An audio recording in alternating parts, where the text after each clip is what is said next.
than understanding, and less than perception. He should have started with a more general neutral term to express the synthetic concrescence whereby the many things of the universe become the one actual entity. Accordingly, I have adopted the term less than prehension, to express the activity whereby an actual entity affects its own concretion of other things. 82. The less than prehension of one actual entity by another actual entity is the complete transaction, analyzable into the objectification of the former entity as one of the data for the latter, and into the fully clothed feeling whereby the datum is absorbed into the subjective satisfaction less than clothed, with the various elements of its less than subjective form. But this definition can be stated more generally so as to include the case of the prehension of an eternal object by an actual entity, namely, the less than positive prehension of an entity by an actual entity is the complete transaction analyzable into the ingression, or objectification, of that entity as a datum for feeling, and into the feeling whereby this datum is absorbed into the subjective satisfaction. I also discard Locke's term less than idea. Instead of that term, the other things, in their limited roles as elements for the actual entity in question, are called less than objects for that thing. There are four main types of objects, namely, less than eternal objects, less than propositions, less than objectified, actual entities and nexus.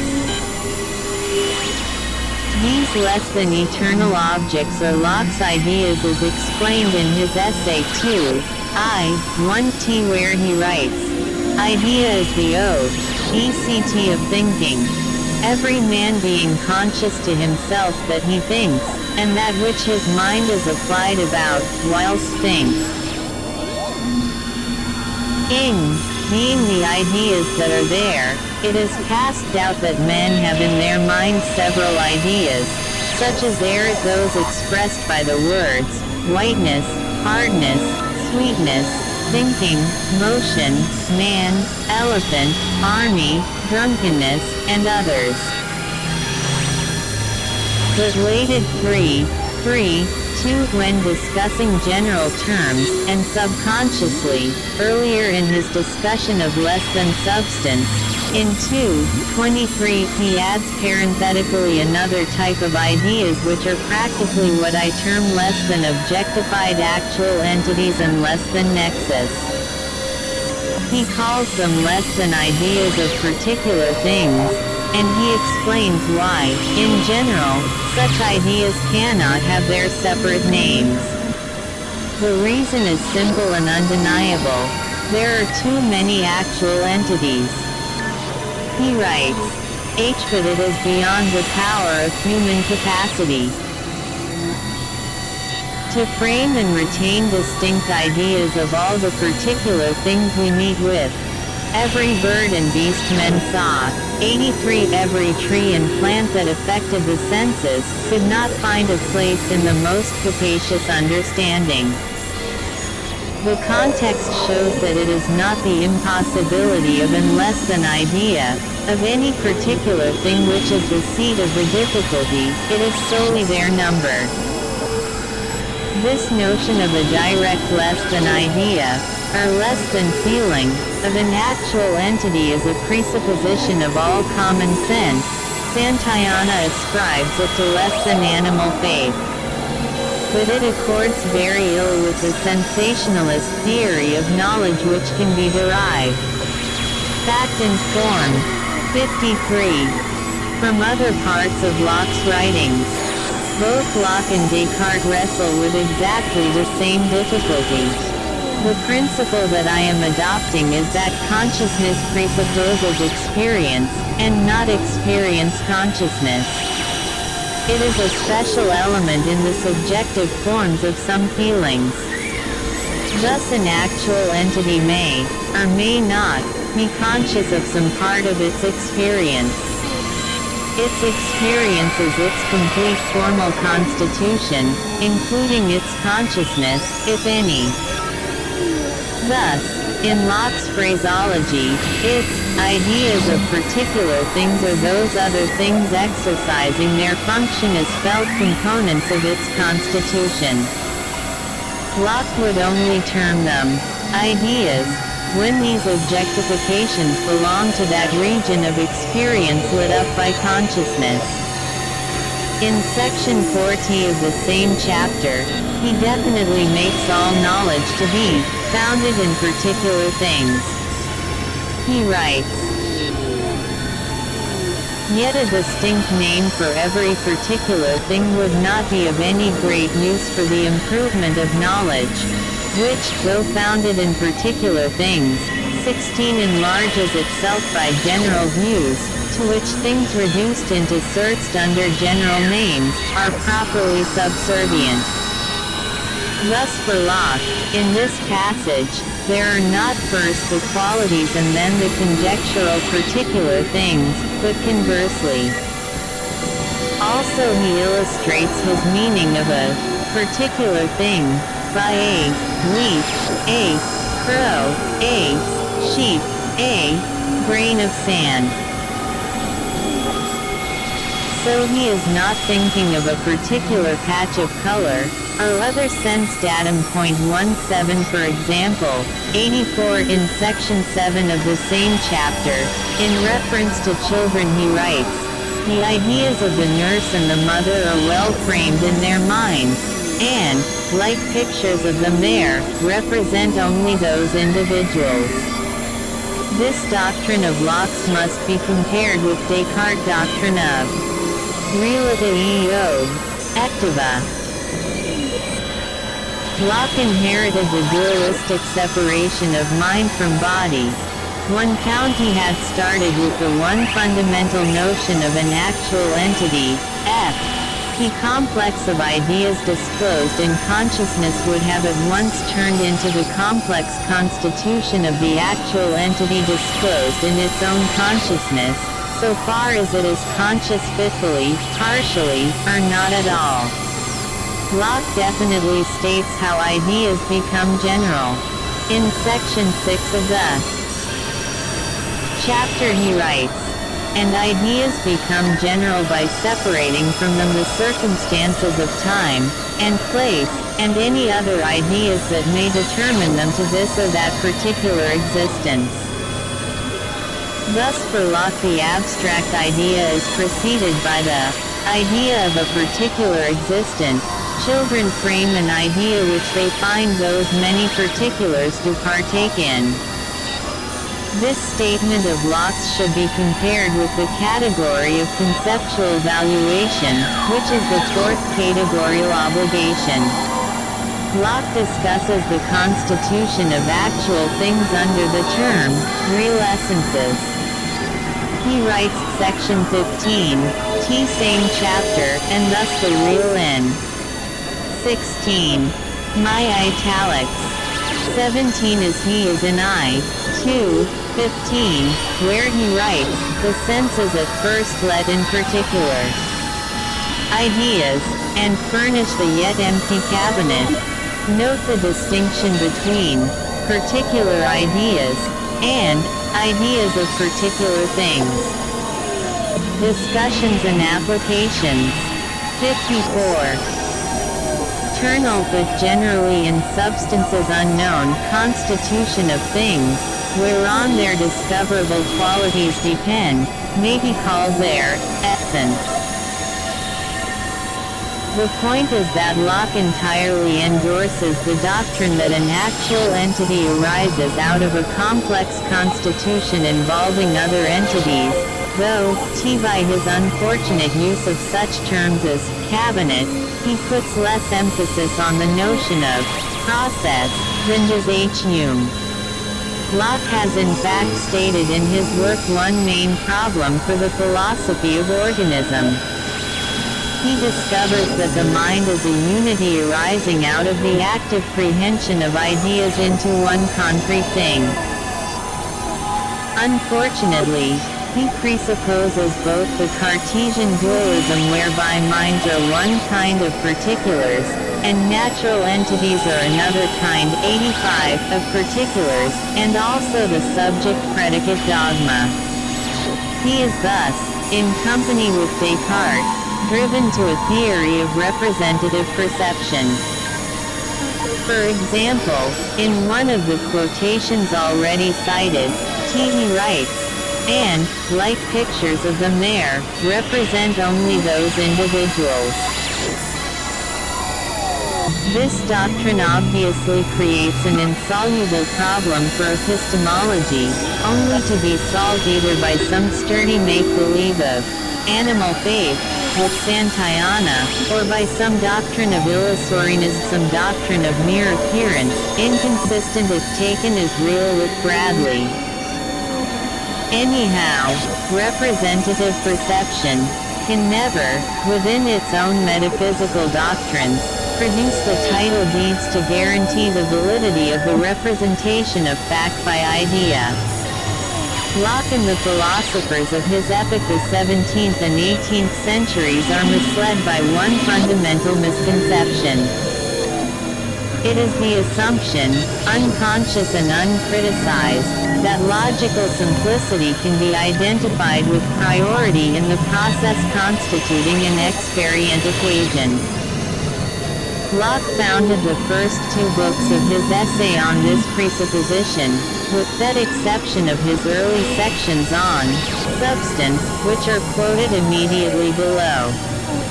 In the third and fourth books of the essay he abandons this presupposition, again unconsciously as it seems.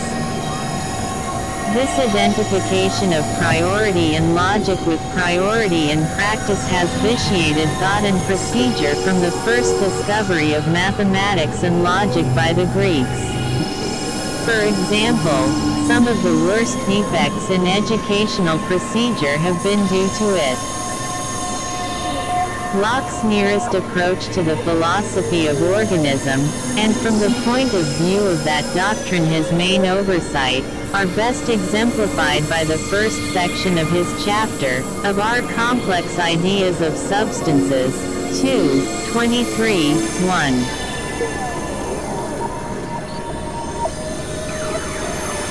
He writes, "The mind, being, as I have declared, furnished with a great number of the simple ideas conveyed in by the senses, as they are found in exterior things, or by reflection on its own operations, takes notice, also, that a certain number of these simple ideas go constantly together, 86 which being presumed to belong to one thing, and words being suited to common apprehensions, and made use of for quick dispatch, are called, so united in one subject, by one name, which, by inadvertency, we are apt afterward to talk of and consider as one simple idea, which indeed is a complication of many ideas together, because fact and forms, 55. As I have said, not imagining how these simple ideas can subsist by themselves, we accustom ourselves to suppose some substratum wherein they do subsist, and from which they do result, which therefore we call substance." In this section, Locke's first statement, which is the basis of the remainder of the section, is exactly the primary assumption of the philosophy of organism, the mind, being, furnished with a great number of the simple ideas conveyed in by the senses, as they are found in exterior things. Here the last phrase, as they are found in exterior things, asserted what later I shall call the vector character of the primary feelings. The universals involved obtain that status by reason of the fact that they are found in exterior things. This is Locke's assertion, and it is the assertion of the philosophy of organism. It can also be conceived as a development of Descartes' doctrine of relatis objectiva. The universals are the only elements in the data describable by concepts, because concepts are merely the analytic functioning of universals. But the exterior things, although they are not expressible by concepts in respect to their individual particularity, are no less data for feeling, so that the concrescent actuality arises from feeling their status of individual particularity, and thus that particularity is included as an element from which feelings originate, and which they concern. The sentence later proceeds with, "A certain number of these simple ideas go constantly together."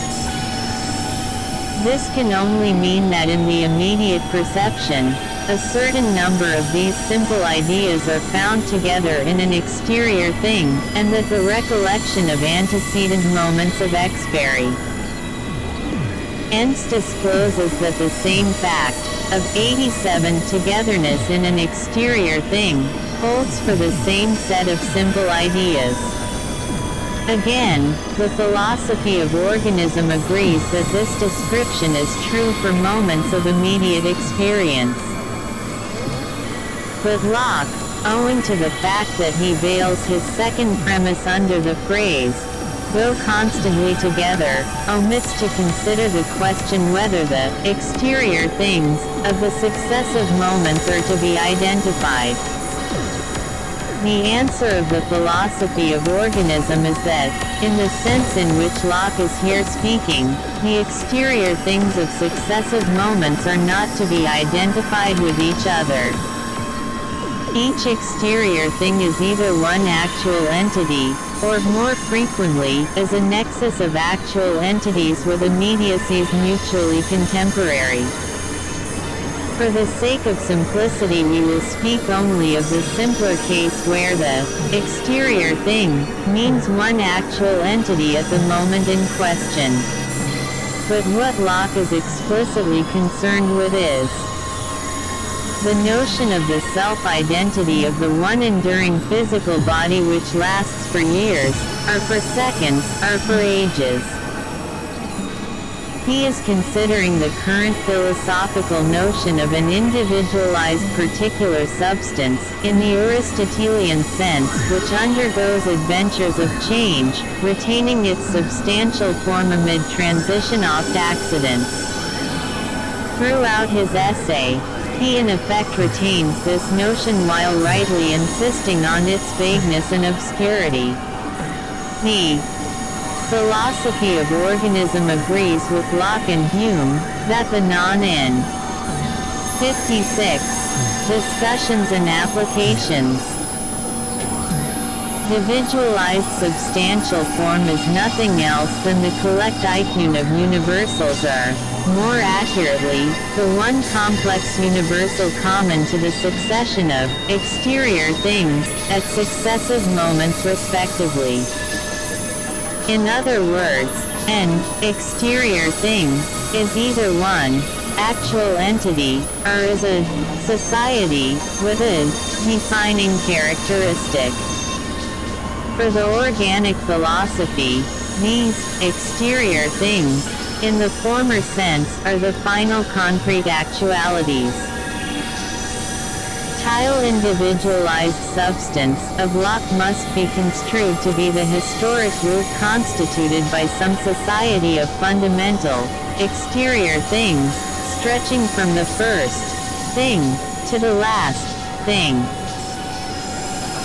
88. But Locke, throughout his essay, rightly insists that the chief ingredient in the notion of substance is the notion of power. The philosophy of organism holds that, in order to understand power, we must have a correct notion of how each individual actual entity contributes to the datum from which its successors arise and to which they must conform. The reason why the doctrine of power is peculiarly relevant to the enduring things, which the philosophy of Locke's day conceived as individualized substances, is that any likeness between the successive occasions of a historic root procures a corresponding identity between their contributions to the datum of any subsequent actual entity, and it therefore secures a corresponding intensification in the imposition of conformity. The principle is the same as that which holds for the more sporadic occasions in empty space, but the uniformity along the historic route increases the degree of conformity which that route exacts from the future. In particular, each historic route of like occasions tends to prolong itself, by reason of the weight of uniform inheritance derivable from its members. The philosophy of organism abolishes the detached mind. Mental activity is one of the modes of feeling belonging to all actual entities in some degree, but only amounting to conscious intellectuality in some actual entities. This higher grade of mental activity is the intellectual self-analysis of the entity in an earlier stage of incompletion, effected by intellectual feelings produced in a later stage of concrescence. 18. The perceptive constitution of the actual entity presents the problem: how can the other actual entities, each with its own formal existence, also are objectively into the perceptive constitution of the actual entity in question? This is the problem of the solidarity of the universe. The classical doctrines of universals and particulars, of subject and predicate, of individual substances not present in other individual substances, of 89 the externality of relations, alike render this problem incapable of solution. The answer given by the organic philosophy is the doctrine of prehensions, involved in concrescent integrations, and terminating in a definite, complex unity of feeling. To be actual must mean that all actual things are alike objects, enjoying objective immortality and fashioning creative actions, and that all actual things are subjects, each prehending the universe from which. 18 cf. Part 3, ch. p. Fact and form. 57 It arises. The creative action is the universe always becoming one in a particular unity of self-experience, and thereby adding to the multiplicity which is the universe's many. This insistent concrescence into unity is the outcome of the ultimate self-identity of each entity. No entity, be it universal or particular, can play disjoint roles. Self-identity requires that every entity have one conjoined, self-consistent function, whatever be the complexity of that function. Section 7. There is another side of Locke, which is his doctrine of power. This doctrine is a better illustration of his admirable adequacy than of his consistency. There is no escape from Hume's demonstration that no such doctrine is compatible with a purely sensationalist philosophy.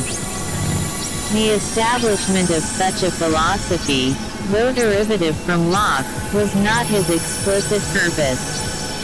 Every philosophical school in the course of its history requires two presiding philosophers.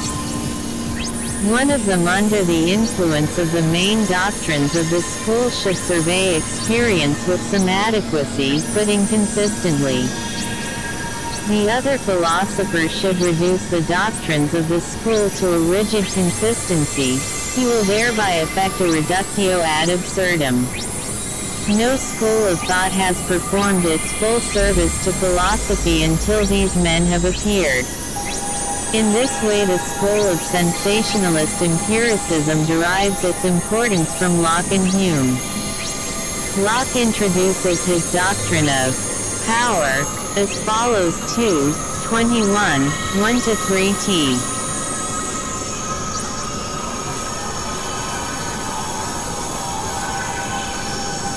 This idea how got the mind being 90 every day informed by the senses of the alteration of those simple ideas it observes in things without, and taking notice how one comes to an end and ceases to be, and another begins to exist which was not before, reflecting also on what passes within itself, and observing a constant change of its ideas, sometimes by the impression of outward objects on the senses, and sometimes by the determination of its own choice, and concluding, from what it has so constantly observed to have been, that the like changes will for the future be made in the same things by like agents, and by the like ways, considers in one thing the possibility of having any of its simple ideas changed, and in another the possibility of making that change, and so comes by that idea which we call power. Thus we say, fire has a power to melt gold, and gold has a power to be melted. In which and that like cases, the power we consider is in reference to the change of perceivable ideas, for we cannot observe any alteration to be made in, or operation upon, anything, but by the observable change of its sensible ideas, nor conceive any alteration to be made, but by conceiving a change of some of its ideas. Power thus considered is twofold, viz., as able to make, or able to receive, any change. The one may be called active, and the other passive power. I confess power includes in it some kind.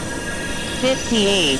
Discussions and applications of relation, a relation to action or change, as, indeed, which of our ideas, of what kind soever, when attentively considered, does not.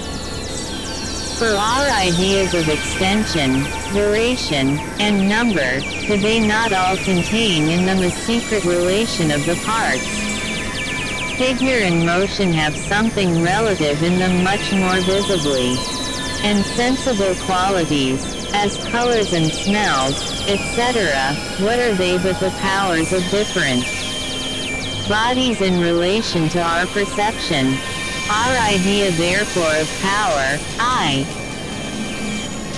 think, may well have a place amongst other simple ideas, and be considered as one of them, being one of those that make a principal ingredient in our complex ideas of substances, as we shall hereafter have occasion to observe.